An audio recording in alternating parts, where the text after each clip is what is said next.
Homelessness is not just a city of Chino problem. It's not just a Chino Valley problem. It's not just an Inland Empire problem. It's not just a San Bernardino County problem. It's not just a California problem.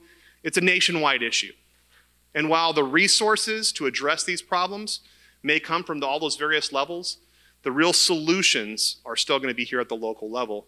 And that's what we're trying to accomplish here tonight, is to give everybody here an opportunity to hear all the things that our community is doing to help address the problems of homelessness, some of the things we're planning to do or looking forward to do. And then we also want to have a chance to engage with the community and get your feedback as to what you can do and what you see are solutions for the problems that face our community in homelessness. So what we're going to do today is we're going to have start off with a panel. We have a panel of VIP experts up here who are the community's experts on homelessness. These are the folks who are on the front lines leading on our fight to combat the issue of homelessness. On the very end of the stage, we'll start on the left there, is Dr. Linda Reich. She's our Director of Community Services.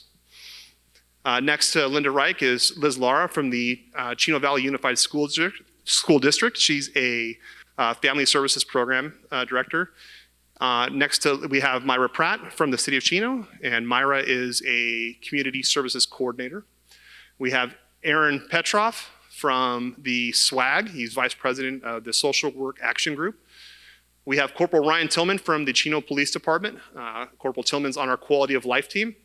And we also have Ted Bastarkey, City of Chino's Community Services Manager. So with that, what we're going to do is we're going to start off with panel presentations, which will give you an overview of the historical issues with homelessness in our city, the things that we've been doing, and the services that we're offering. After that, we're going to have a question and answer session. We'll allow you guys to answer or ask any questions that you may have, or bring forward any issues that you might be dealing with, and we'll try to get answers to those questions. So once again, I thank you for attending here tonight. We look forward to engaging with you on this issue, and once again, thank you for helping us work towards solutions for homelessness. With that, I'd like to start off with Dr. Linda Reich. Thank you, Lieutenant. Good evening, everyone. I think I sound really loud, so I'm going to back up. This night has really been a long time coming for us. We had hoped to do this just before COVID, so we're glad to be here tonight. We're thankful for everyone who came. I'm going to start by just giving us a brief history of what the City of Chino, with all of our partners, have been doing for essentially the last at least 30 years to assist our unsheltered population. So we've got a large network of support services that we offer to anyone who's unsheltered. And I think what we've seen probably over the last 4 to 5 years is we're seeing a difference in the unsheltered population in our city. For many years, our unsheltered were people that you didn't see. They're like the invisible homeless people. They live in a garage, they live in their car, they live with a family member, they don't have a home of their own. And that's who we've been serving really well in this valley for the last 30 years in partnership with the school district as a primary partner, and then with our other partners within the county and other places. So as things have changed over time, we always look at our network of services and what we're providing and how we're providing it. As things change, we might need to add or change something to make the services we're providing that much better. As we go down the line here, you'll hear from the different partners that we have working on this in our city every day. And one of the reasons that this really started many years ago is that San Bernardino County is really the driver for this type of service in a county. But because we're on the very west end of the county, a lot of those services aren't available for people living in Chino Hills, South Ontario, the people in our school district. So our city council, along with the school board, said we need to provide those services here, and we started to hire case managers. We started programs that you'll hear about later, like the TIKES program, where we focus on people who need help with us today. Either they're unsheltered, they're an unaccompanied youth, and we've been providing those services really successfully, I would say, for the last 30 years. 5 years ago, we started seeing unsheltered people living on our streets, which was very different for us. And when that happened, we got our team together and we said, what can we do to start assisting our unsheltered people who are actually living on our streets? That's when SWAG came in, and they have really changed the way we operate. That's when the police department put together their quality of life team to really help us connect the people who want services with what they need and find them places to live. And as you'll hear as we go down the line, homelessness is a difficult problem to solve, because if the person who's living on our streets doesn't want help, it's hard to give them help.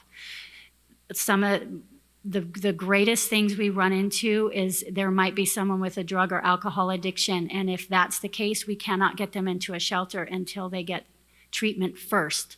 So we've got a really good system in place, and I know I might be biased, but I think what we have put together here in Chino is a model that can be used across the country to help our unsheltered population, because many times they're there for reasons that they either can't control, or they don't know how to find help, or they don't have a driver's license so they can't get help. All of those things are being addressed today by this panel, and this isn't everybody. We've got partners in nonprofits, we've got partners in the county, and we have a good network now that we are able to reach out to. Our faith-based community is one of those. So what you're gonna hear today is City of Chino and our partners' solutions for how we're addressing our unsheltered population here in the City of Chino. And we've been really successful, and you'll hear that as we go on. So thank you so much. Dr. Reich, for that information. We appreciate that. It's a great overview, and it really does highlight that this is a community effort. And in keeping in tradition with that community effort, I'd like to introduce Liz Lara from the Chino Valley Unified School District to talk about the school district's programs when it comes to the homelessness issue. Liz? Good evening. Thank you for having me here. Dr. Reich said it perfectly. This wouldn't be going on unless we had great partnerships, because it's too big of an issue, of a problem to do alone. So this is something that needs community involvement, and the school district has been ardently working towards identifying our students and our families affected by homelessness. And so, as Dr. Wright kind of mentioned, she said the sheltered or unsheltered homeless population.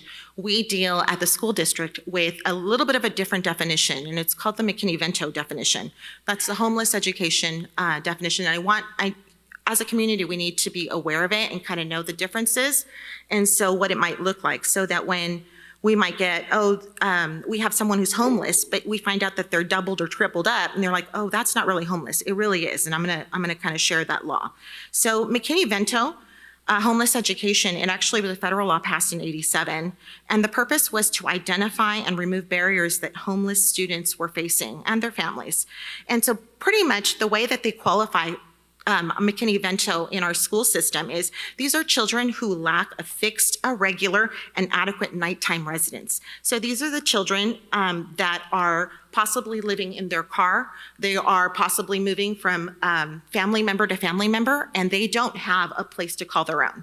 So these are the kids that also, so the families that can't afford to rent an apartment or a home, and so guess what? They're renting a room within a house. So that is the McKinney-Vento, they are identified McKinney-Vento, which then makes them homeless under this act. So it could be that they're living in motels, hotels, emergency shelters, public, private place that's not designated for humans to live. And like I had mentioned before, cars, abandoned buildings, substandard housing, bus stations. We've had unaccompanied youth in the past.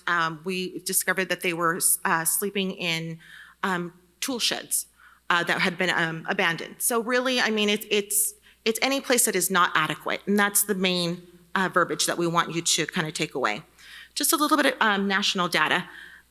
In 17-18, over 1.5 million students experienced homelessness, and this is a number that is continuing to rise.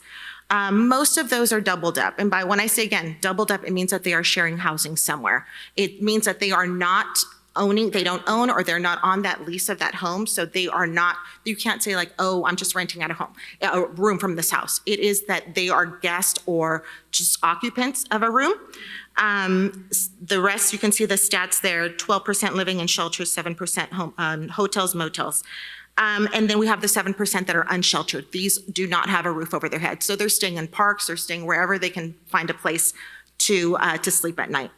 Of course, you know, not surprising, youth that are homeless are going to experience lower graduation rates. They're going to be much more likely to drop out of school, and substance abuse, depression, all of those things are going to affect them a lot more. Our local data from Chino Valley USD, 2,604 students were identified McKinney-Vento last year.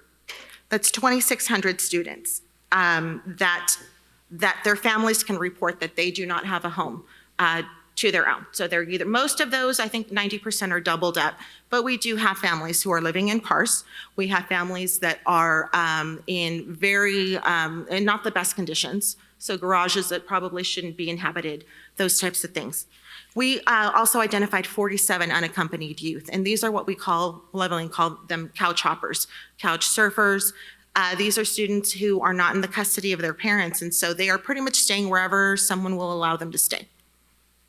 So our responsibilities as a district, our LEA or our district, local education agency, by law, we have to designate a McKinney-Vento liaison. And so that liaison is pretty much instructed to make sure that we are going to enroll our students, that they have every opportunity to engage in a public education the same as any of their peers. So if those students who are permanently housed, they are supposed to be identified through school personnel. Sometimes it's self-identification through outreach, coordination with other entities and other agencies. And this is where it's so important, our partnerships, our local government, our county offices, to be able to work with us so that we can right away get in and take a proactive approach and be able to help these families. They also have access, and they have rights to receive the support services to address these barriers to education, which could mean free and reduced lunch, transportation, tutoring, counseling, all of those things which we hope to make them successful students. And so a little bit, if you'll allow me to share how we at the district, so more of a personal, how we serve our McKinney-Vento students and their families. We lovingly like to call this the HOPE umbrella. So the HOPE program began in 2014, but it really came out of another program. It was the TIKES program from 20 years ago. And it pretty much is there to serve families that are needing any type of support that's going to help their families be better, stable, their students, whatever kind of family support services that they need, we want to be there to be able to assist them. The HOPE program consists of the Family Resource Centers. I'll talk a little bit more about that. McKinney-Vento, Excel, TIKES, Kids Pack, and the Care Closet. So what we do with the Family Resource Centers is exactly what it sounds like. We're able to do an intake with our families. If they call us, or if a partner calls us and says, we have a family and they're homeless, they're living in their car, we will be able to come in. If we know that they have students between 0 to 21 years of age, we will sit with them, we'll find out as much information, and then we will work with them to try to get them either into shelter, housing, we'll work with whatever programs. A lot of times these families are just possibly facing eviction and not necessarily unsheltered. So there's just a different varieties. We are there to pretty much be the gateway to assist our families. We have 8 bilingual case managers. Our Excel program works with our unaccompanied youth one-on-one to make sure that they have a plan for after high school. We want to make sure that they're going to graduate and that either they're going to go to college or there's going to be a career plan, because we want to make sure that we're going to break the cycle of homelessness. We don't want them in that same cycle. So we will do whatever we can to at least give them the options. And a lot of times you know that those options are there, you just don't know about it. There's just a lack of education about that. All of the other available services that we have, we can sit with them and we can do CalFresh applications with them if they need school supplies, if they need counseling, preschool referrals. You see the list there. If we don't know, we tell them, we will find out for you. We want, the ultimate goal is to make sure that our kids are going to be successful so that they can do well. And if they are homeless, or if it's just low income, or if there's any type of barrier, we want to address it. The services there, they are not just for our homeless, they're for any of our CVUSD students. And then lastly, I want to just highlight, like I said, there's a lot of, there's a lot of services, and we try to take a very proactive approach, but I just want to highlight one of the services, and that's our community care closet. Pretty much because I'm very proud of it. It's 2 classrooms that we have set up on Chino Valley Adult School campus. And one classroom it looks like a wonderful little thrift store where students can come in and shop, and their families can shop for clothing. So we will take clothing for infants all the way through our early teens and 20s. And these students who need clothing can come in and shop and get 2, 3 pairs of pants, clothing, whatever they need for school. We will help them get brand new shoes, school supplies, whatever it is that they need. We want to make sure that that isn't a barrier. We've had students that have been embarrassed to go to school, they're homeless, and one student had, he was tying his pants with a piece of rope. And they made fun of him, because he didn't have pants that fit him correctly. So we want to make sure that we are tackling that, and we're going to address those, whatever barrier might come up. Community Care Closet is pretty much, it's exactly what it is. It's a community effort.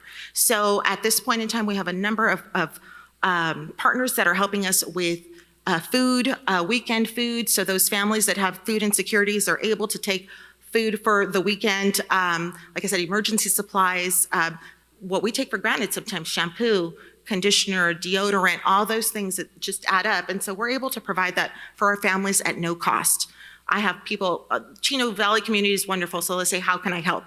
You can help by calling us. What are you low in right now? It's always going to be hygiene supplies. I can tell you right now. There's times when we do jean drives because that's what we need. Our kids need jeans to get into for school. It's always different. We have our faith-based who are collecting backpacks for us, school supplies.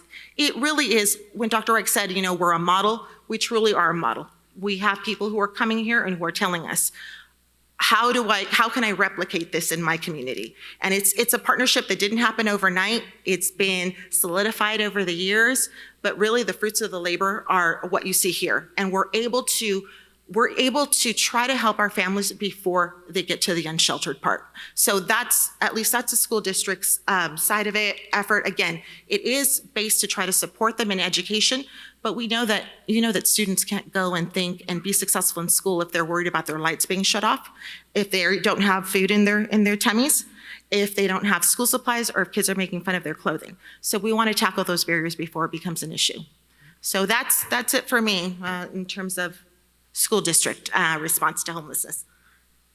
Liz, thank you very much. The school district plays a critical part in our safety and support net for those in our communities, and not just to the kids, but the families as well. And I can't say enough good things about the Community Care Closet. If you're looking for a way to help, this is an excellent way to make sure that those who have needs are being provided for. So thank you very much for sharing. So next we're going to have Myra Pratt from the City of Chino. She's a community services supervisor, and she's going to talk about the human services and case management side of what we do here in the city. Myra. Good evening, everyone. Thank you. Yes, I will be speaking on Chino Human Services and what the City of Chino does for our community. So Chino Human Services has been in existence for over 30 years. What's unique about Chino is we're one of the few cities within our region that offers human services and has that department. Within that department, we offer counseling services, court-mandated DV programs, school-based prevention intervention programs, and our case management. The City of Chino currently offers counseling to any individual that is a Chino resident for $10. If they're a non-resident, we also accept them, and it's $30 a session. We do have a grant through our Community Development Block Grant, and if a Chino resident can show proof of residency before even becoming homeless, they will get free services, free counseling services, up to 8 sessions. The other program that we also offer is our domestic violence program. It is a San Bernardino court-mandated program. It's 52 weeks long, and it is fee-based. We also have our prevention intervention programs within our Chino Valley Unified School District, starting with our TUPE. That is geared towards our 6th grade students to 12th grade. And these programs allow these students to get that tobacco awareness. The other program is our Positive Action for Life Success program, PALS. That's geared towards our younger students, K through 3rd grade. Those students learn the social emotional skills so that they can develop those skills and are able to regulate their emotions within the classroom. Our next service that we offer is our Human Services Case Management Program. As Liz Lauro mentioned, we have our school-based services where we service all children 0 to 21 with case management services. We have the Neighborhood Activity Center, and there's a case manager on site that will service all families, adults 18 to 49. And then we have our senior center. At our senior center, we service all individuals 50 plus. Our case managers don't only provide the referrals, but they actually assist all the members with applications through CalFresh, CalWorks, whether it's a referral to a job, whether it is providing assistance with rental, whether it's paying a utility bill or even a meal.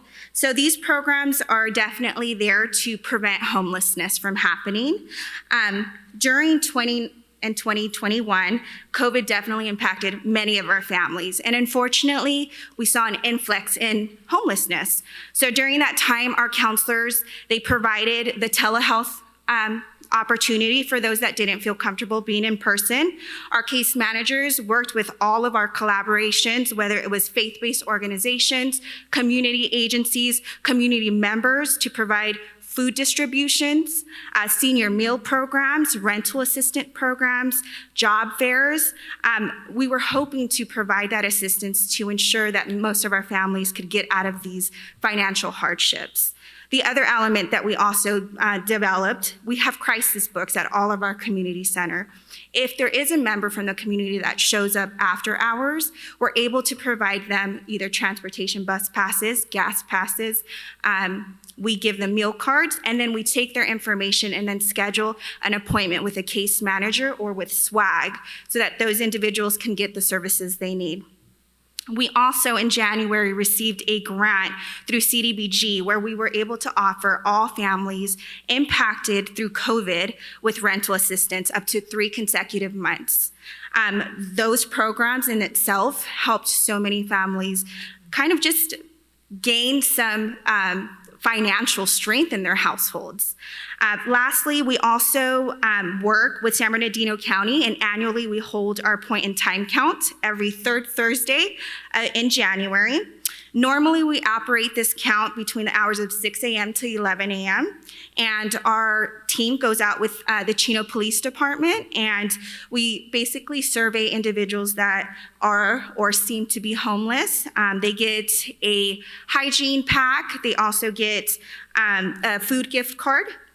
And those numbers are then calculated through the county. So for 2019, we reported 28 homeless individuals, but we do understand that many of those homeless individuals, unfortunately, maybe not, they're not added into that number due to not being in that location during those hours. And then also, just to share some data in regards to our numbers for 2019-20, our Chino Human Services programs through counseling provided 235 individuals with 1,710 counseling services. 475 adults received case management and 903 sessions at the Chino Neighborhood Activity Center. 311 seniors received case management services for a total of 929 sessions. So our numbers continue to grow, but the city definitely has a lot of prevention programs for those individuals that are willing to accept the assistance. Thank you. That concludes my presentation. Thank you very much for describing the important programs the city of Chino provides to its residents. And it is really unique here in the city of Chino, especially in our region, for the level and scope of services that we provide our residents. But it speaks to the dedication that the city council and its city's leadership has towards ensuring that we're providing for our residents. So thank you very much for all you do, Myra, and for all your folks do. They are tremendous.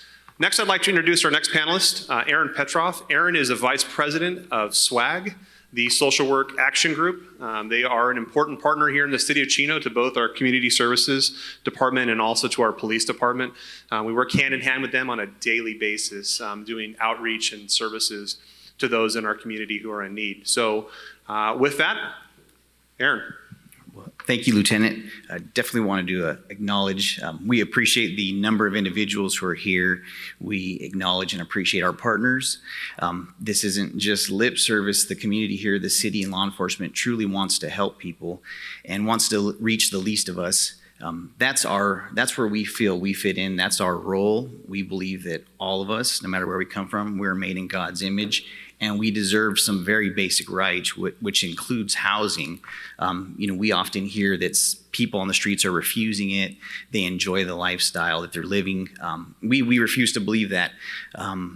We are not going to accept that somebody wants to remain on the streets. And what we have found is people experience trauma very early on, and if it's not addressed, sometimes we don't know how to act out or act out inappropriately, and it's not an easy choice. Drugs and alcohol are a common theme we see on the streets, and those decisions to first use marijuana, I heard growing up, that's a gateway drug. And I don't believe it. I absolutely believe it. That's when a choice may have been made early on, and sometimes life circumstances just get out of control. And some of us are fortunate enough to have family and friends who can support us through those difficult times, and others don't. And what we remind ourselves is we're only here by the grace of God, and so we need to extend that grace to others. And we're, again, fortunate to be a part of this team because the city has allowed us the ability to say, let's target those most in need, not just helping those who want it. That's pretty easy. If somebody says, hey, I want some help, I want to find housing, somebody can Google where's local housing, and we can work on that together. But if somebody's deep in an addiction, heroin, methamphetamines, there's no easy way out. You can't just get into treatment today. In mental health, we talk about mental health, and it's often stigmatized as just being something very severe like schizophrenia. Which does happen, but depression is real, anxiety is real, very debilitating mental illnesses that go unnoticed, untreated. It's a taboo, we don't like to talk about it. If I have a broken leg, no big deal, it's obvious, it's visible. I'll go seek help, but if I'm feeling depressed, that's not always so easy. So again, the city and law enforcement allows us to look for those people that are hurting, the most broken individuals, and give us time, allow us to build a relationship with those people because they are people. We sit back and watch because homelessness is our life. We watch the federal government looking for random programs, strategies to address people, tiny homes, pallet homes, random homes. But that's important. But if somebody doesn't have the desire they don't have a will to live, they don't feel like they have a reason, why are they going to accept that? Same thing with substance abuse treatment. If somebody's addicted to heroin, methamphetamines, alcohol, they know they should get help, but why? If you've lost relationships with your friends, family, you don't have a reason to live. And so our role is to inspire people, inspire hope, and remind them that God has a purpose for each and every one of us. And being homeless is definitely not that. It could be a time, it could be a moment in your life, but that's not your purpose. You deserve and you were intended, you were made to be something more. And so it's not an easy road. We can't force anybody into help, but it's really finding what matters to people, what makes somebody tick, what makes them feel valuable. And again, it's not an easy strategy. I'm very pleased to be a part of a creative group of hardworking, passionate social workers that care about people. That's what our specialty is. We have people from all walks of life, but it's the ability to meet people where they're at, build somebody up, and walk them through the process. I mentioned substance abuse. So once we get somebody to the place where they say, you know what, I do want help, that's when the real work starts. The systems of care are so complicated. I'm going to talk about heroin. If somebody's addicted to heroin, getting into a facility to treat that, so many hoops and barriers with insurance, psychological clearances, medical clearances, and you miss one step, you go back to the beginning of the line, and that's not fun, especially when you're living on the streets. And so it's a complicated system. And again, we are appreciative that this community supports us in that. Not only law enforcement in the city, which allows us to be here, but the community truly cares and assists us with that. And one truth that I always have to bring up is panhandling. There's a lot of us, including myself, before I did this work that thought I was helping when I gave to panhandlers, but you truly are not helping, especially when somebody's deep in an addiction. They have to feed that addiction, and panhandling supports that. So that's one thing that we encourage everybody to take that journey with us, find out where the gaps in the services are, and work to better those systems of care and not give to panhandling. Again, just thank you. Thank you for the opportunity, and thank you for being here. Aaron, thank you very much, and thank you for all the work that your folks do here in the city of Chino. We really do appreciate your partnership. I'd like to now introduce Corporal Ryan Tillman. Ryan is a member of our Chino Police Department's Quality of Life team. It's a team we started in the fairly recent past here. Their goal is to address quality of life issues in the community, part of which encompasses homelessness. I don't want to take away from what Ryan's going to talk about, so with that, I'll let Ryan take it away. Thanks, Lieutenant. Forgive my Barry White's voice. I just lost my voice last week, so forgive that. So I joined the Quality of Life team probably about 4 or 5 months ago and didn't know what I was in for. I was on patrol for a while, and I love patrol, but they sent out a memo, And in that memo described, hey, you know what? We need a unit to go out there and address a lot of the quality of life issues that exist in our city, to include homelessness, some of the nuisances that are going on in some of our apartment complexes and so forth and so on. And so when I read that, it kind of really described everything that I wanted to do, simply because it thrives amongst relationships. And that's what you guys are going to find here today, is that the way to get out of some of these problems is through relationships. And so we formed the quality of life team, and some of our focuses is simply homelessness, obviously, because that's why we're here today, graffiti, multi-family housing. We improve business relationships. Every now and then you might see me in short shorts on a bike because we have bike patrol now, and also community outreach. But the biggest thing is really trying to go out there and see what kind of quality of life issues are we suffering from within the city. That includes the people that are struggling to find housing. That includes people that are having people that are gathering outside of their houses and stuff like that. And so this unit is made up of one sergeant, a corporal, and 3 other officers.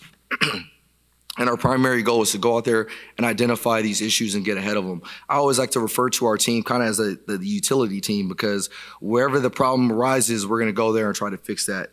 And so I want to kind of move forward and talk about some of the things that we're actively engaged in with the quality of life team, because I think that's important for everybody to know when we talk about these solutions. And so one of the main things we're involved in is establishing and maintaining these relationships with our community partners. And so some of those community partners are obviously the community services team with Linda, the Department of Behavioral Health, who we have a really, really strong relationship with. Sherry, she's not here tonight, but she actually assists us a lot when it comes to people that are going through mental health issues and mental health crisis. And so I really want to highlight them as well. We have the Social Work Action Group, SWAG, and that's probably one of the, I don't want to say the most valuable relationships, because every relationship we have is valuable, but that is an extremely valuable relationship we have.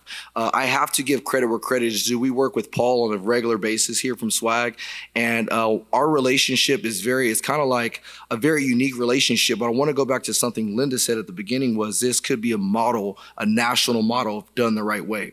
And the way we work with SWAG is simple. You know, as law enforcement officers, we have a job to go out there and enforce the law, making sure that we keep our community safe. But at the same time, our duty is to go out there and find long-term solutions. So how do we do that? Well, we've figured out how to do that with SWAG.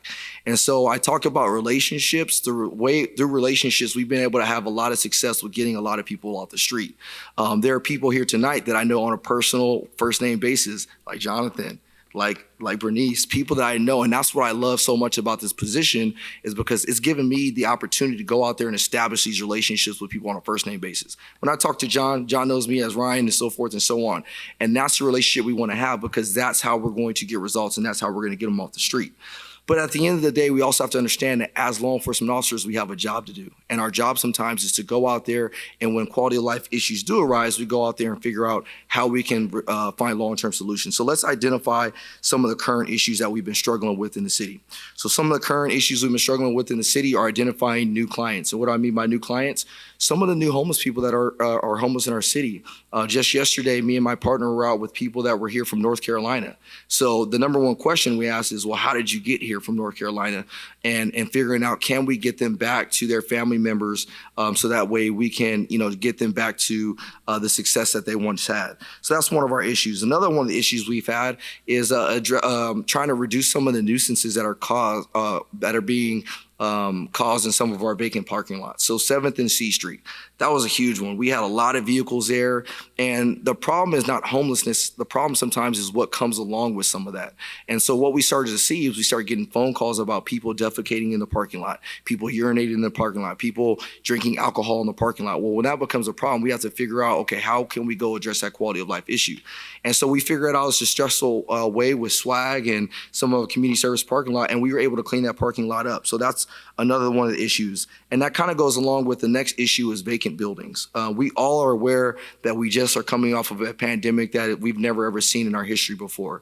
And with that pandemic, it left a lot of businesses vacant. And so since those businesses have been vacant, well, what happens is we have people that go and want to live there simply because they need a place to stay. And one of the lessons my dad taught me from a young age is, Ryan, treat everybody like they're your mom, your dad, your sister, your brother. So I understand that people that are homeless, they need a place to stay. They need a place to lay their head down. And sometimes they'll pick these vacant buildings, and I understand why. But again, sometimes the problems that come with that is vandalism. We'll see people defecating behind the buildings. And I feel bad sometimes because we'll get good people like Jonathan or somebody else that will come and we'll talk to them, and we have to be equal in enforcing the laws. But at the same time, somebody came and ruined it for them. And so that's one of the issues we've been facing. And then also we've been dealing with the panhandling. And I'm going to be brief on panhandling, but the issue with panhandling is every single one of our hearts is right. Our heart is in the right place anytime we give. We want to help another person out, but sometimes people don't do the right things when we give to them. We have people that have come to our city, specifically to our city, and drop people off for about 5 or 6 hours just to panhandle, get money, and go back and live in a nice house. And that's been proven. We've seen that. And so that's the issues we have with panhandling. It's not the people that are doing it for the rightful reasons. It's the people that are abusing it. So how do we circumvent that? It's, again, going back to our relationships through SWAG, community services. Those are resources that we can give to, and then they have the resources to go out there and give to the people that are less fortunate. So let's just, I kind of touched on some of the hot spots, but the last thing I want to do is I want to leave you guys on some positive notes, because I don't want to talk about some of the negative aspects. I want to leave you on a positive note. There are two stories that come to mind when I think about what this whole relationship comes down to, and this is what it looks like. The first one is we had a gentleman in our city for years that we were getting calls for services on, for being drunk in public, to substance abuse, to causing disturbance, you name it. We were going out with him sometimes 5-6 times a day. Well, through the efforts of SWAG and the relationships with community service and Department of Behavioral Health, we were able to be persistent with him and find a long-term solution. And probably about 3 or 4 months ago, he checked into a rehab facility. Now, rehab isn't always a success for people on their first go-round. And this person who has been struggling with alcohol addiction for a long time, it was a struggle. But he's been there for 3 or 4 months, and now we're working on transitional housing for him. And he is so grateful for us and our teams, because he realized that, hey, it wasn't all about enforcement for us. It was more about finding these long-term solutions, and that's what this is all about. And so lastly, without talking about too much about this last story, I'm just going to let the video play. But this is why I got into the spot.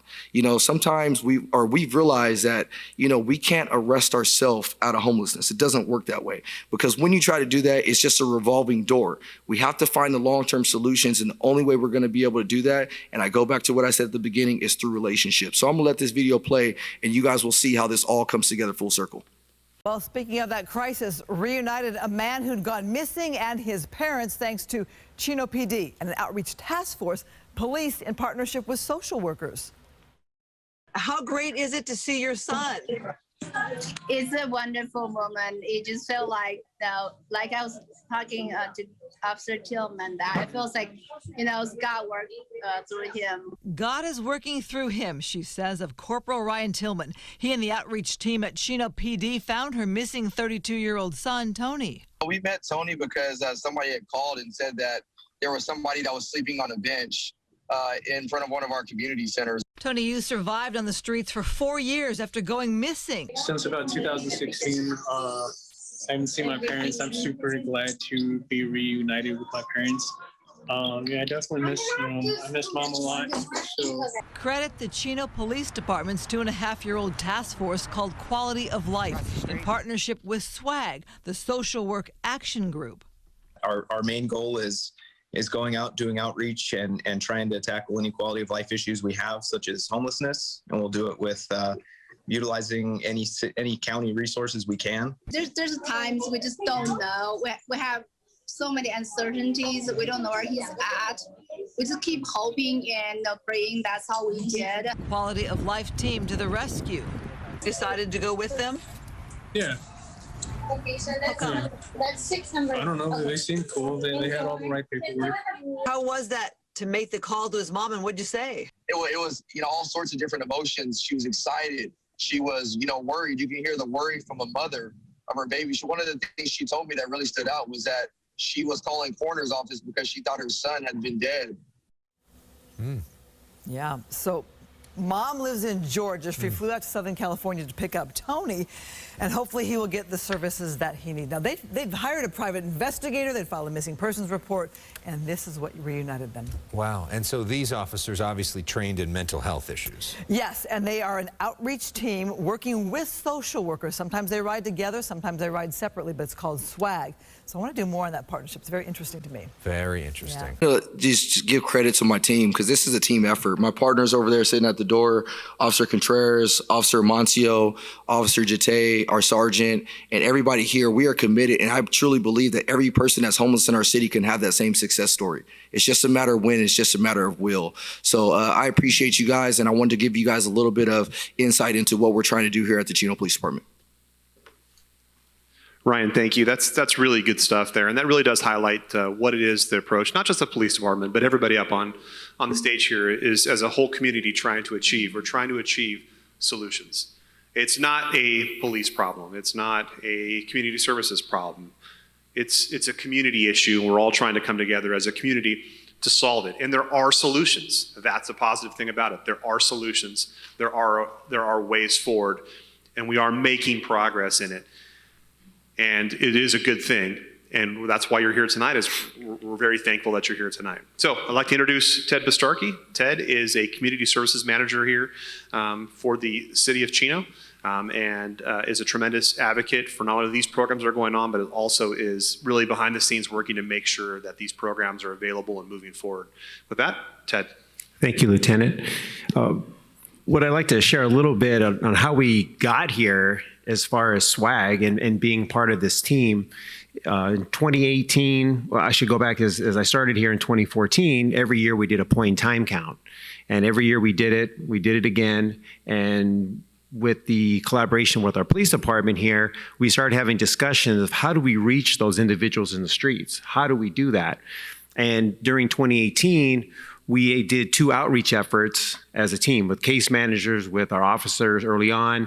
And we went out and we talked to individuals and asked them, how are you homeless? And how did you get here? And we can provide services for you. And we set up stations at Carolyn Owens Community Center and said, hey, come see us. We can provide services for you. And we waited, we'd go there and wait. 1 person would come, maybe 2. We tried it again 6 months later. Well, let's try it again. 1 or 2 people came, and we started, and so we were like, we got to figure something out because they're not coming to us as much as we're going out and having conversations. Well, fall of 2018, I went to a homeless workshop in Menifee, and SWAG was there doing a presentation. And what I always remembered was them talking about intensive case management in the field, and sometimes it takes 75 interactions for someone to accept services. And a little light went on in my head, and I thought, that's what we're missing. We're not out there enough. We're not out there on a daily basis having those conversations the way one day that person says, yes, I want services. We're gone. We take them. We get them to those services because that's all it really takes. And we didn't have the ability to do that. So we started having a lot of interaction and conversations as a department and saying, hey, how do we bring them in? And they've never been here. They were all strictly Riverside County. That's where they were. And we said, are you willing to come to the farthest end of San Bernardino County and help us? Because the thing is, the city of Chino is we've always tried to be ahead. Our thing is always being innovative. How do we stay ahead? How do we be ahead of everyone else, services before things happen? And they've been with us since 2019. And if you saw some of the statistics that we brought up there, 77 people have exited the streets since then. Those would be 77 people that would still be here if it wasn't for these efforts. And this is what we continue to do on a daily basis, out there every day having those conversations in hopes that one day someone will say, I'm ready. And when they say that, they know. They call Paul, the team that's out there, and say, Paul, I'm ready today. Okay, what do we need to do? Or they call Corporal Tillman, hey, I'm ready today. And that's why we're always on the call and doing it. They're here 5 days a week doing that. Officers are here on Saturday, 6 days a week. We're out here doing those things. And what that leads to is how do we help as a community? As a community, how do we help this? And as Corporal Tillman shared, the goodness of our hearts, and some of us have a calling for a lot of helping individuals, but a lot of times it does make the job very difficult. And why I say that is there's been times where we have someone who's ready to go, they're ready to leave, and someone comes up and gives them a bunch of money. And then they say, oh, you know what, I don't want to go today. as individuals, we think we're helping them, but we're not. There's individuals sometimes where people will get hotel rooms. That's great for a couple days, but then a couple days they're right back out on the street again. There's not an end. Our goal is to get them to an end. We're trying to get them into the best situation they can be. And sometimes we have appointments, they meet with them, hey, we're gonna get you here this day. They show up, oh, I was in a hotel for a couple of days. We missed an opportunity. Sometimes beds are only available for a certain period of time. So we lose those opportunities. So this is the most caring community that that anywhere I will compare to anyone. This community, if you ask for assistance in any way possible, someone, and I guarantee you, if we sit here, everyone in this room will raise their hand and help, because that's what this community does. But we have to try to steer it in another direction, and it only helps as a group to be able to do that. Because we do provide services. We provide bus passes. We put train tickets. We've sent people on Greyhound buses up north, because the ultimate goal is reunification. We're trying to get them back to their families. Sometimes, and that video was a perfect analogy of talking about so many jurisdictions and people were involved in that as a whole. And if we're not doing this, if we don't have this program in place, that individual is still in our streets, and that mother is still looking for them. And that's just a snippet of what we do as a whole group in reaching out to them. But as a community that is so caring and loving, we have to steer this in a little bit of a better direction to help us, because we incentivize some of this. We try to help. We say, hey, we can get you, if you want to get that, we're able to get you furniture, we get you meals, we get you set up. We're going to get you to where you need to go. You need a bus pass. We're going to help you get there. We're going to drive you there. But as individuals that come up, and again, the panhandling or giving, it's easy to stay there and sit there all day long, or stay where you're staying, because that's the easy way to do it, right? You feel that's where your comfort level is, but we want to get you to a comfort level of having four walls or feeling better about yourself, because there are a lot of underlying things that are happening. We understand that. Our team, that's what they do, and they understand how to do that. So in doing that, we ask as a community to reach through us. We're going to put some phone numbers up in a minute of reaching our community service partner and reaching me. We'd love to get donations of food. We've had food drives, we've had hygiene drives. Monetary donations are wonderful too, because we use those to buy bus passes, train tickets. Sometimes we got to do a plane ticket to get them there. And it's not put them on a plane, put them where to go. Our team still sits there and follows up with the families. Did they get there? Where are they now? If they're in a facility detox, they're going to follow up. What's the next step? We don't just send someone there and say, we don't see you. The end is still, are you going to get to where you need to be? Are you in that right place for you? And that's what we try to do. And we buy gift cards. Someone needs to get some clothes. We have a great relation with three-way thrift. Hey, someone needs clothes, we take them there. We go to Walmart, get them clothes. All those things happen, but we funnel in the right direction. So we do ask that, and again, you can see the phone numbers are up there to reach. If we've talked about some of the school district number for services, for our families, the community services number, you can call that number, ask for Ted. They will get you if you're interested in helping, and we will put that in the right direction. And I'll give a quick example. We just had a school group come last Friday and drop off 100 hygiene bags. Those are going to be distributed to our people in our community that need assistance.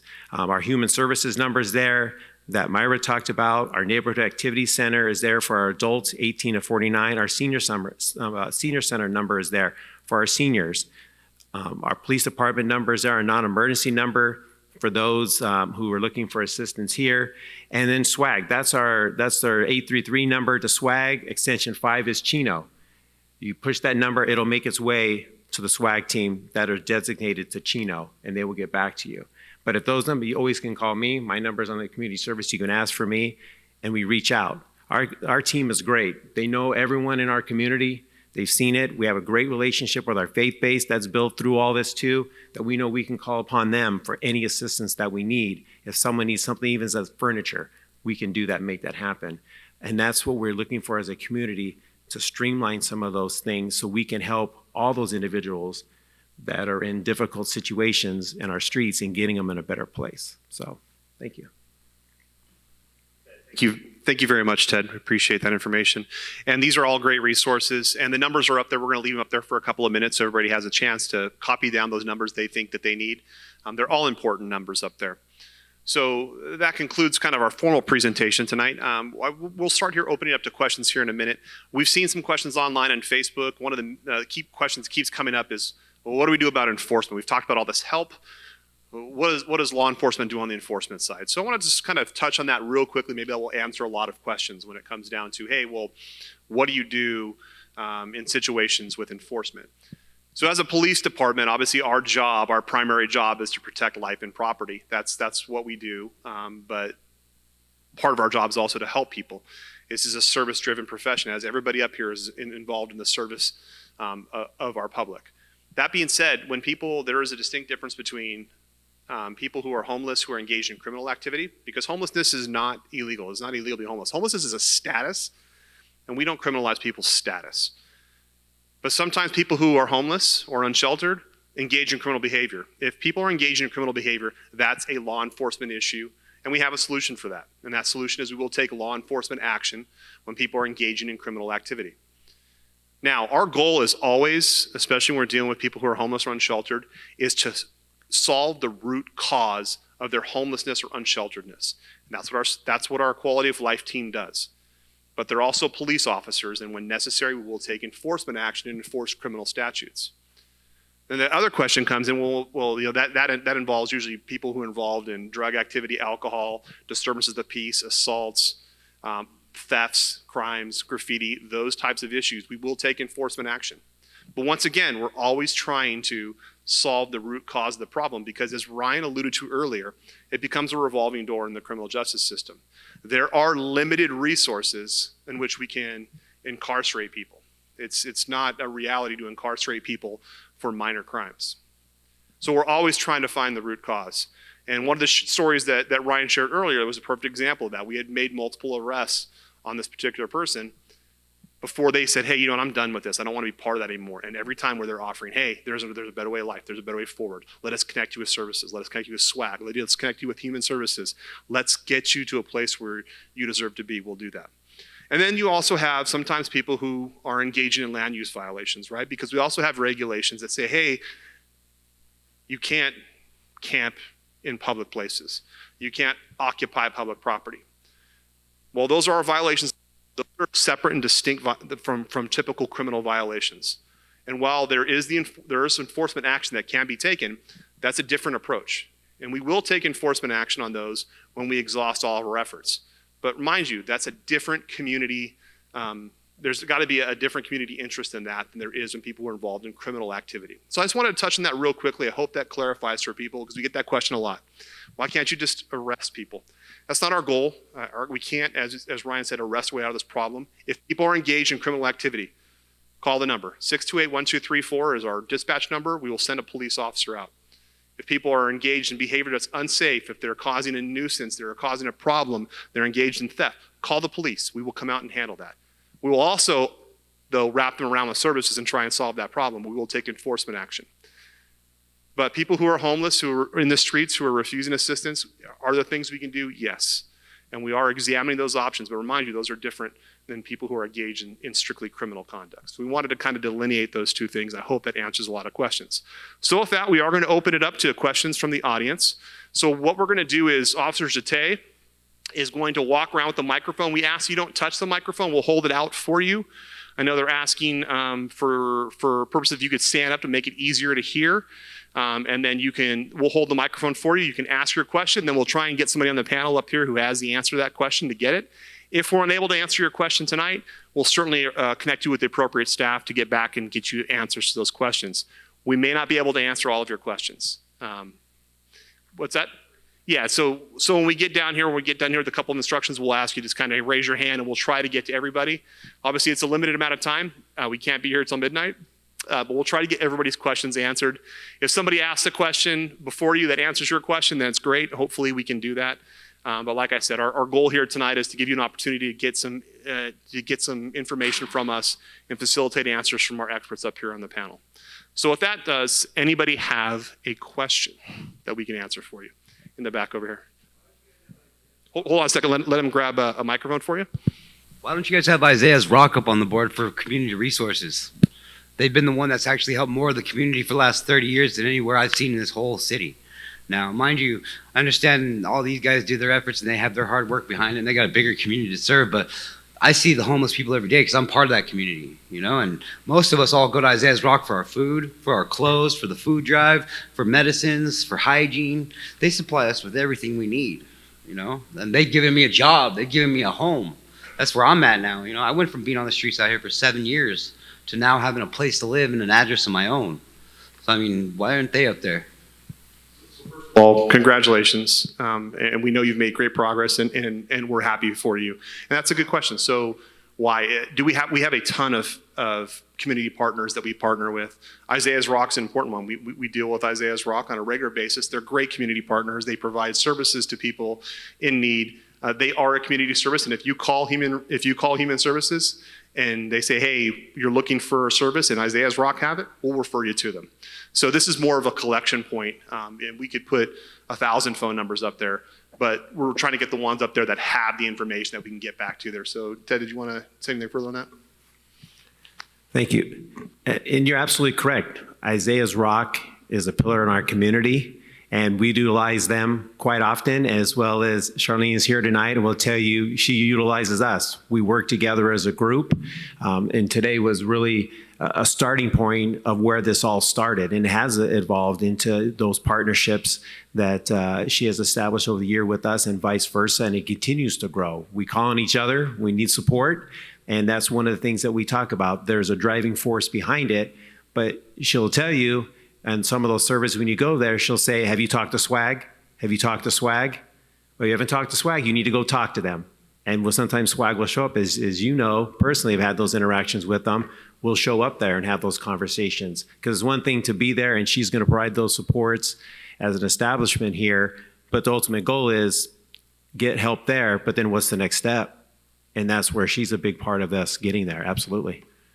I just wanted to ask you a question. You guys bring up a lot of drugs and people out on the streets are drug addicts or alcoholics, and some people don't want help, but some other people have other issues, not just mental illness, why they're out in the street. You know, I really believe that's not just the whole mental illness or drug addicts. It's easy to use, it's a stereotype.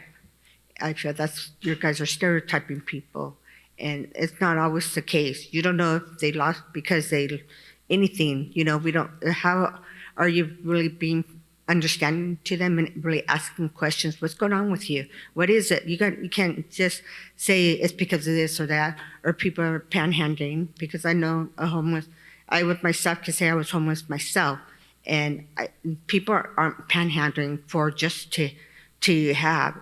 And I see people are there to help us in the community. There's a lot of people that help out people and they give food to them and everything. It's not even about money. You know, you got to really ask what's really going on with a person's life. Treat them like a human, not like they don't want help, because sometimes you don't know how to help. Maybe they don't know how to get help or what's going on with their lives to know what to do with it, you know? I don't think it's always the mental illness issue, stereotyping people. It's not okay. Thank you. Ryan? Yes, I'll address that one. You're absolutely right. Stereotyping is not the way. Because when you start stereotyping, you might be stereotyping somebody as being one thing and it's the complete opposite. But I kind of go to refer back to my previous statements as far as relationships. I'm big in it. Anybody knows me in here, they know I'm big into just developing a relationship with you. Not because I'm trying to get something out of you, but just because I'm genuinely trying to get to know you.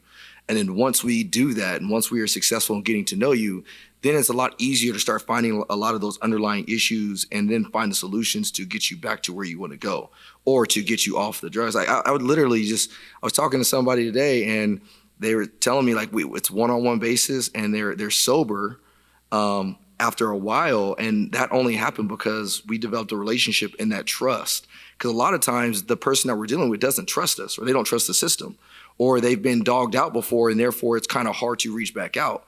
But once we get to know that person on a one-on-one basis, then it becomes a little bit easier. So like for me personally, when I'm in the field, and people in here can vouch, I'm not big into people calling me Corporal Tillman, just call me Ryan, because I want you to get to know me as a person. And then from there, we'll start to develop these relationships. And so to answer your question, what are we doing to deal with that? I also wanted to bring up Department of Behavioral Health when we do talk about mental illness, because that's a big one. And that's a trending topic across the country, is we're dealing with people that are suffering from mental illness.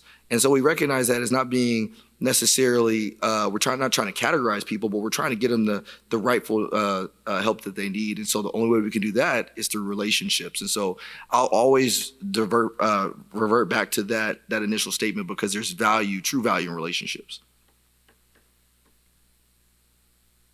Any other questions? Sir.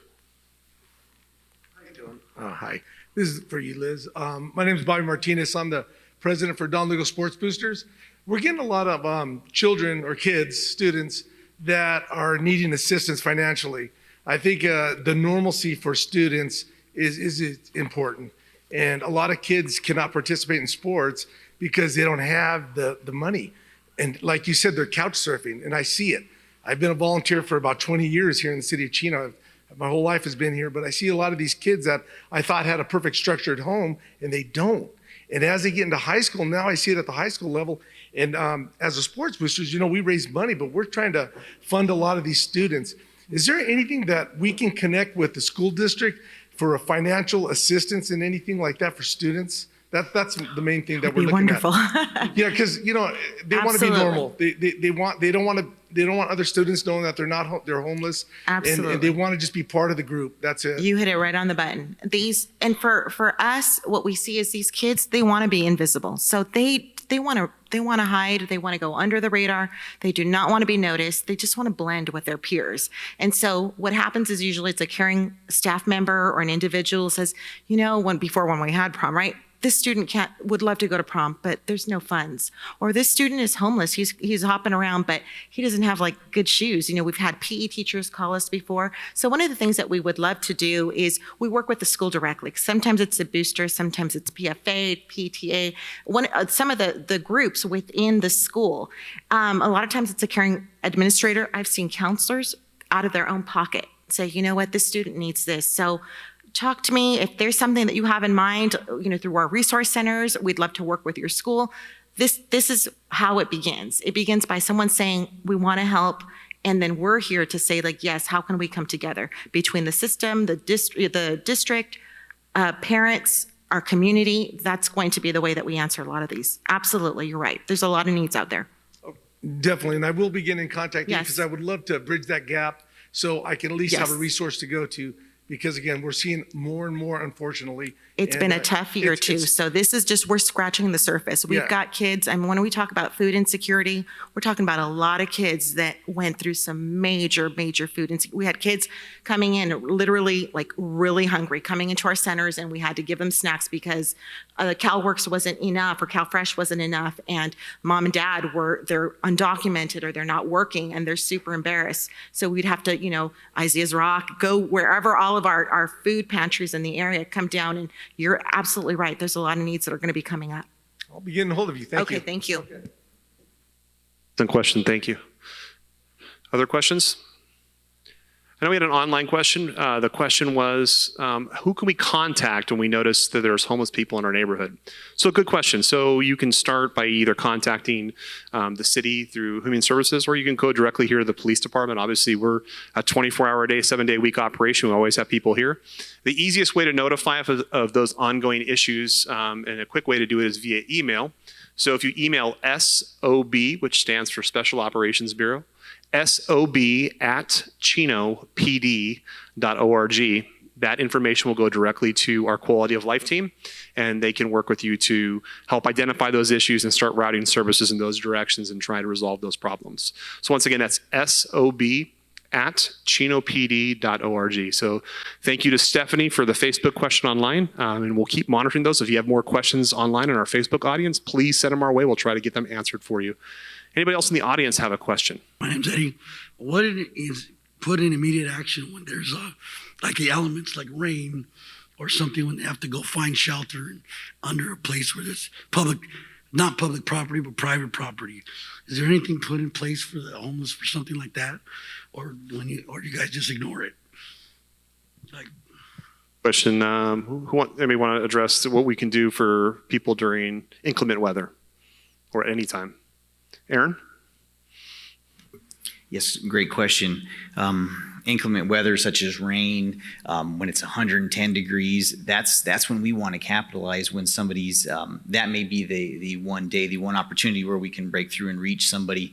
And our services, I don't like to use the word services, but what we offer, our connection to individuals is available, all the time, including those days. And we absolutely try to seize on those opportunities.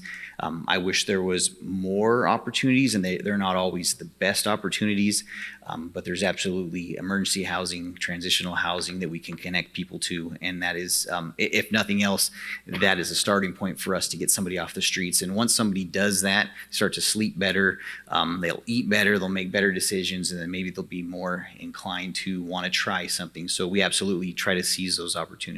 And Isaiah's Rock and Charlene is one of those here locally that, absolutely, when other programs we try to utilize have lots of rules, Miss Charlene, will make a one-on-one basis and say, you know what, I don't want to see you, a fellow human being out on the streets. And so those opportunities are absolutely there. Thank you, Aaron. Other questions from the audience?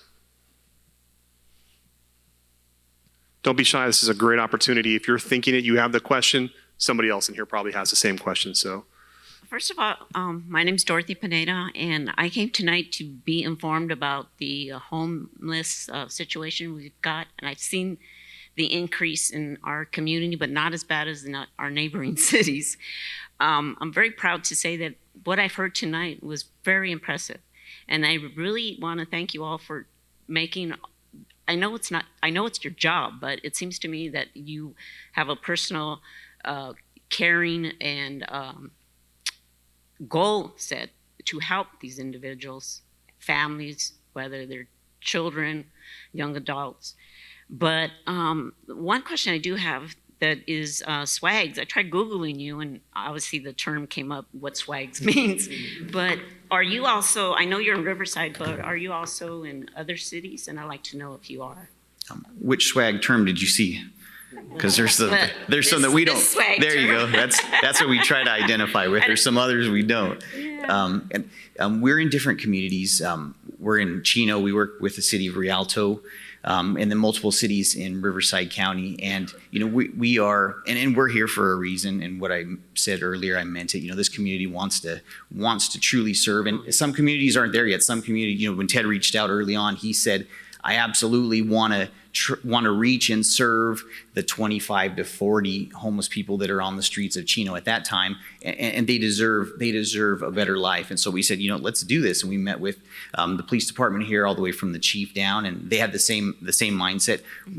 We want to help. We don't want to arrest people out of homelessness. We want to help. Not all cities are there, and I appreciate opportunities like this. That we can share the message that we work together. We work with law enforcement. They're our greatest partners on the streets. And so what community do you live in? Well, I live in Chino, but I'm a business owner in the city of Ontario. But I want to comment too that when Linda in the beginning said, and she said I might be biased, and I don't think you are biased. This truly is a model for other cities to use, given the situation with the economy, politics, and environment, and every way you want to put it. Homeless has increased. I have not seen it diminish, and I don't think it'll ever diminish, but it's pragmatic. It's something that we all have to deal with, and I think that this would be definitely a great model for other cities, and I hope to see that in our neighboring cities. Thank you. Thank you. Thank you. I've got an online question from Facebook. How can you offer someone medical help and not mental help? So I think we're going to have a couple people up here who can probably touch on that a little bit. So Myra, you want to talk a little about mental health services through the city? So when we talk about mental health, that's part of your overall health. So we don't split it into two. Our counseling services definitely provide the mental health services, not just for the individual, but for the family. So when we talk about homelessness, we're going to kind of focus on that. We always say, yes, we can work with the homeless individual, but the families are also suffering. Sometimes parents don't understand, or family members don't understand what the triggers are for that individual and how to help them. And so through counseling, they receive the appropriate support to maybe walk through those steps of how to support that individual into making a decision to find permanent housing or to even get that assistance with addiction. So that's how our counseling services would tie in. And when our case managers work with individuals, we offer the mental health and we also offer the physical health. We work with CalWorks, we work with San Bernardino County, and we apply for Medi-Cal services, but also with our seniors, we do the Medicare portion. So we touch base on all those areas. Thank you. That's really good. Ryan, you want to talk a little bit about the partnership we have with DBH and the assets that we have available here in the police department and in that area? Absolutely. So a few years ago when this started to trend, when we started going on calls for service in regards to people that were going through a mental health crisis, we realized like, hey, police officers, we can do a lot, but we're also not experts in everything. And so one of the things that we kind of went ahead and have done is we've partnered with the Department of Behavioral Health and trying to, work do a proactive approach in trying to help solve some of these issues of people suffering from mental health crisis. And so obviously if it's like in a 911 emergency and somebody's getting hurt or actively hurting themselves, something like that, then obviously law enforcement, we're going to go out there and take the effective approach to try to solve that solution right there on the spot. However, there are certain situations where we try to get to know, again, going back to relationships, we try to get to know some of the people ahead of time that are suffering from some of these mental health issues. And essentially what we've done is we've created our crisis intervention team, and they almost have a caseload of people in our city that they know are suffering from mental health issues. And so over time, they will get to know them. They'll get to know their likes, their dislikes, and why that's important is because anytime we go on a call for service, it's good to know if a person likes the 49ers, and I say that because I'm a 49er fan, if a person likes the 49ers, I'm going to talk about the 49ers with them to try to get him out of that crisis right away. And so they take a very active approach, proactive approach in trying to get to know them over time. And we do that through our relationship with Department of Behavioral Health. And so once we get to know that person, we'll send out Sherry or somebody else from the county, and they'll go sit down with them and try to identify other resources that we can point them to give them more of that long-term approach. Because again, what we don't want to happen is we don't want to negate or neglect any of these people. And next time the only time we see them is when something tragic has happened. And so that's kind of how we've utilized our relationship with DBH and our crisis intervention team. One other thing I want to point out too is that Sherry Dudick from County Department of Behavioral Health actually works here in the Chino Police Department. Her desk is right out in the atrium, co-located with our quality of life team, and we're working hand in hand. They respond out to calls with us on calls when there's people in crisis. It's a great relationship because we're getting, once again, people into long-term solutions. You may be in crisis right now, but tomorrow you're gonna be in something less than crisis, but that needs continued ongoing treatment. So we do try to address those issues proactively, and it is a very progressive relationship for us to have a dedicated DBH caseworker here that not only we provide a car for her, a desk, and she's right with our crisis intervention people and our quality of life team. So it is a huge push, not only on behalf of the police department, but the city as well. I know the school district as well is in the middle of that. So you want to talk about that, Liz? Yeah, if I can, I'll just address really quickly. We actually are after our McKinney-Vento grant program manager is a licensed clinical social worker. And so that is, again, not every school district. It's very rare to have someone. So she is specialized in dealing with crisis also. So it's not uncommon for a family, stressed, bills, or they've received an eviction notice, they're in crisis. So if they've got kids in our district and they give us a call, she's able to be there front and center and be able to kind of work with that family in the mental health area. Excellent. Thank you, Liz. Very much appreciate that. Other questions we have from the audience? If a person been hurt in society, like by people authority, like cops or counselors or anything like that, how could you expect someone to open up to someone? I know he said he wants to be friends and try to figure out what to do, but some of these people authority, some people wouldn't trust authority because they let them down. So how's that going to help someone? It doesn't mean they have mental illness, but you guys are talking a lot about mental illness people, that it's a big thing. You're stereotyping the mental illness, and I don't always believe it's just a mental. I think if people don't trust authority, if they're let down by the police, the system, how could they trust you guys then?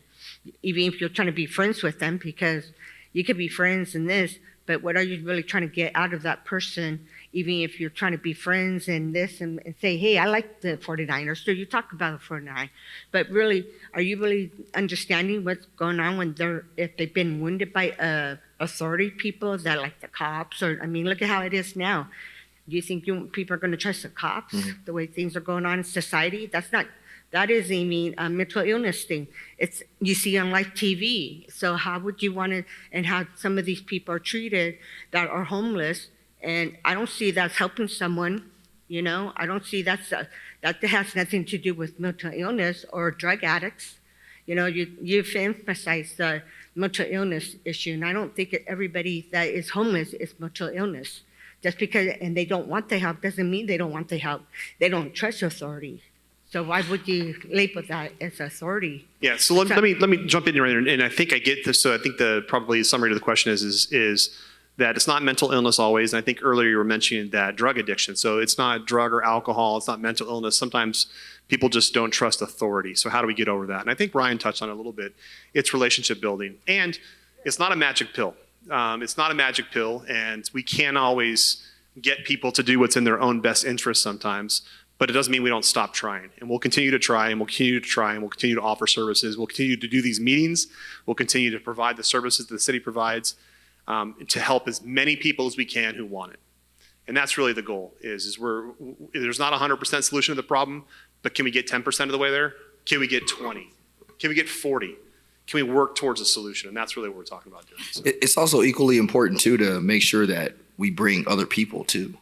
I mean, if you may not trust authority, if you may not trust the police, well, let's try to find somebody else that we can bring that you might trust. That's not an authoritative figure. And so we'll explore those options. But like the lieutenant said, we're not going to stop. Like, our priority, it's a win-win if we can help you. And you're right. You're absolutely right. Not everybody suffers from mental illness. Not everybody suffers from drug addiction. Sometimes people are just down on their luck for whatever reasons. And I understand it because I'm somebody that always didn't like authority either. And it wasn't until I kind of opened up that I allowed somebody and gave somebody else the opportunity to trust that I was able to understand a different side of law enforcement.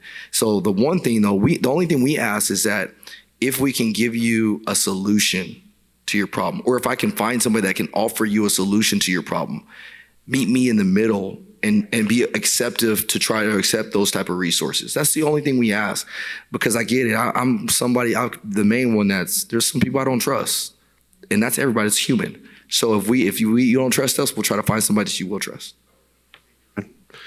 Other questions? My name's Eddie.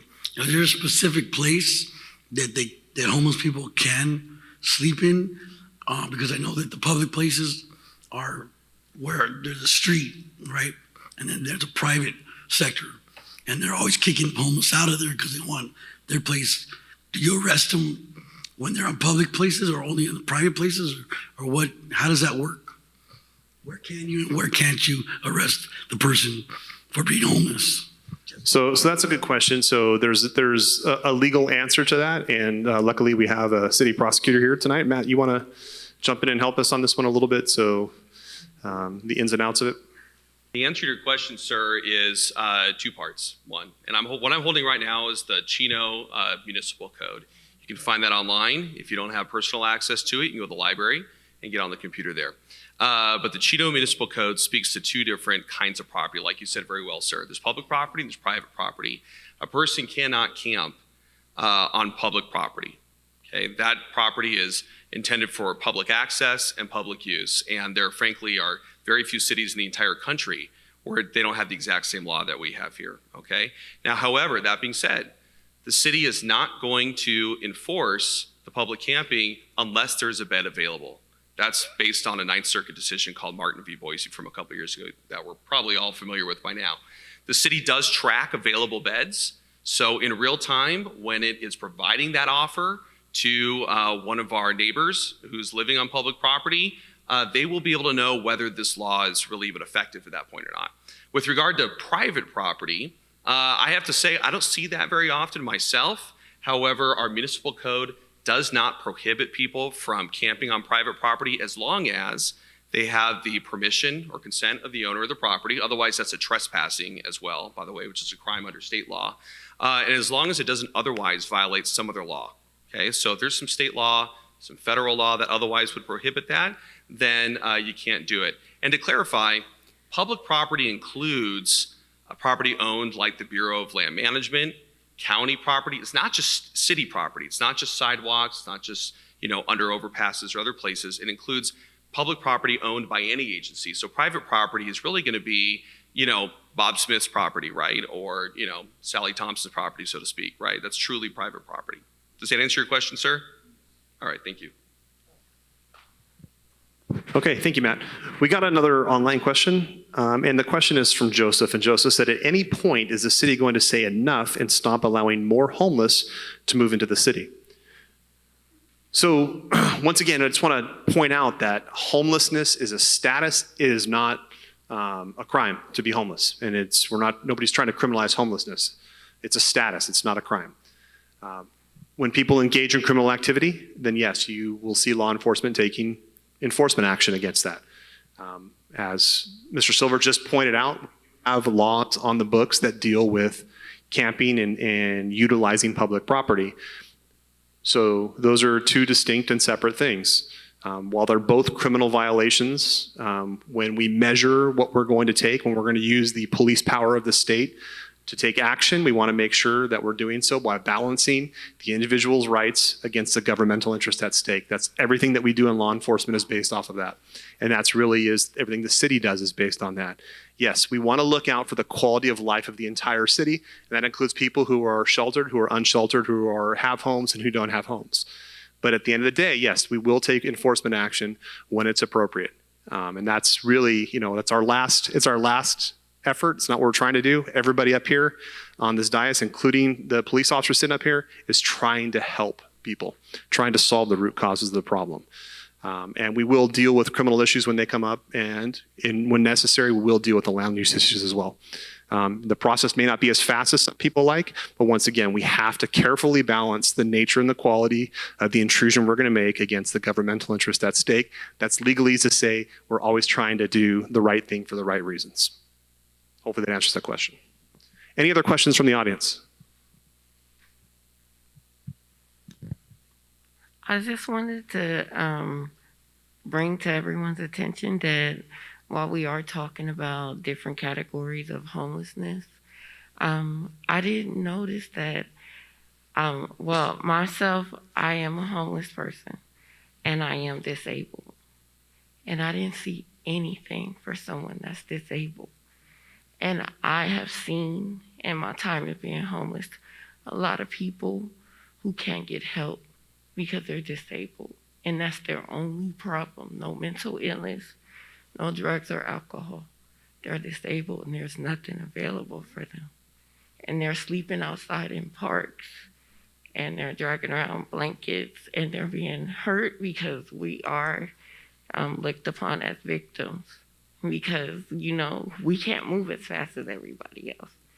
So it was just something I would like you guys to consider, and maybe, as you're forming new ways to help the homeless, that you would consider disability as a category as well. And that, you can't just put them into a mental illness category because, we don't have nothing for disabled, so pick one. Some people can't. So it would help, and it would get a lot of people off the street. I've seen so many people. There was a woman, and she didn't have legs, and she was turned down for Social Security, and she didn't have a way of earning income. So it was just like, I've tried everything, and nobody can help me. So she's just sleeping in the park. So I would just like to bring that to you guys' attention. I do see that you are trying to help. But, sometimes just letting you know where we stand and what it is that we need, because you wouldn't know that if no one's telling you, hey, did you notice all the disabled people out there that's not on drugs? So, it was just something I would like to bring to everyone's attention that, any of us can be a person who was working one week and the next week was disabled and lose everything like I did.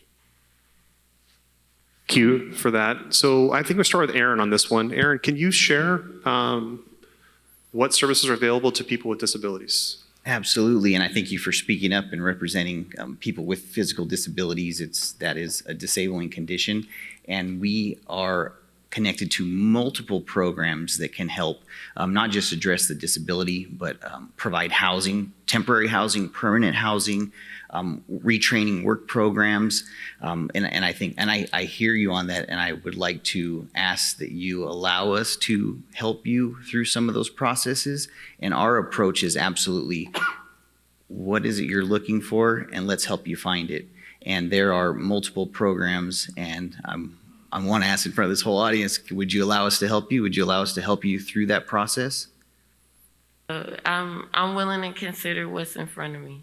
Okay, that sounds great. And I think tomorrow we will be able to offer you a housing program along with disability advocacy. And there's one program in particular that we work with the county and Adult Protective Services. And, without sharing too much information, we could get you off the streets tomorrow into permanent housing and address your disability. And I'm saying this on, I want to say national TV because people say that. I don't know if this is national TV, but we absolutely can do that. And if you would allow us to, we actually have emergency housing that we can offer you as well tomorrow. We could do this tonight, actually. We can get you off the streets tonight and address your problems first thing tomorrow after you've had a good night's sleep, after you've had a meal. Will you let us do that? I have to see the conditions and everything. We can talk about it. All right. We will do that. Dr. Reich? I know that this panel has talked a lot about mental illness and drug abuse. And I think the reason we talk about that is because those are hard cases for us. It's not because we're labeling or we're saying that everybody on the streets has one of those two conditions. Those are the harder cases because first we have to get them to accept that issue. Then we need to get them into a treatment program. And from there, we can get them into temporary and permanent housing. So I don't want anyone who's listening or in the room to think that we're labeling anybody in this group because we know that there is a root cause for every individual that's landed on the street. And many times it doesn't have anything to do with mental illness or drug addiction.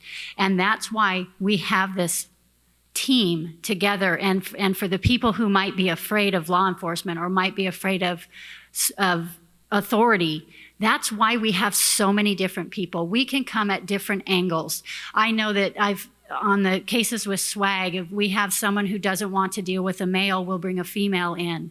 There's other options, and that's why there's so many of us, and that's why our network is so large, because we want to get to the root cause. And I know Aaron has said it, and Ryan has said it. We're not trying to label anybody. The reason that those two come up is because they're more difficult. If we have someone maybe who has a disability or someone who just lost their job or can't get Social Security because they don't have their driver's license, those, and I hate to say they're easy cases, but it's easier for us to find help for those people because they want the help. We know how to get it. And if you connect with Aaron or Paul or anyone on SWAG, they will find that resource because there are so many resources out there for everyone. So I don't want anybody to think that we're trying to label the people who find themselves unsheltered, because that's certainly not our intent. I know that that's coming up because those are the harder cases. So I just wanted to add that. Thank you. Dr. Reich, thank you very much for that. And with that, we've reached 7:30, which is kind of beyond our time that we have set for question and answer. If we didn't get to your questions, feel free to stick around and flag one of us down, and we'll hopefully help to point you in the right direction. On behalf of the Chino Police Department of the City of Chino, we want to thank you very much for participating in this community discussion tonight. What you all are doing here tonight is helping us move the ball forward. Hopefully, we've provided you some information, some perspective on what it is that we as a community are engaging in, and we look forward to working alongside of you. There's plenty of opportunities if you want to help to get involved. You can reach out to any one of us. All the numbers are up here. We look forward to it. This is a community issue, and it's a community solution, and it's a great thing that we're in the city of Chino because this is a phenomenal community that pulls together and solves tough problems. We're not afraid to tackle the big problems. We're not afraid to do big things here. And that's why I love working for this city. It's what's unique about it. It's folks like you who are out here, are part of it, who are pulling together to solve a tough issue. With that, I thank you for your time tonight and being here. I appreciate your partnership. Everybody drive safely. Thank you, and God bless you. Take care.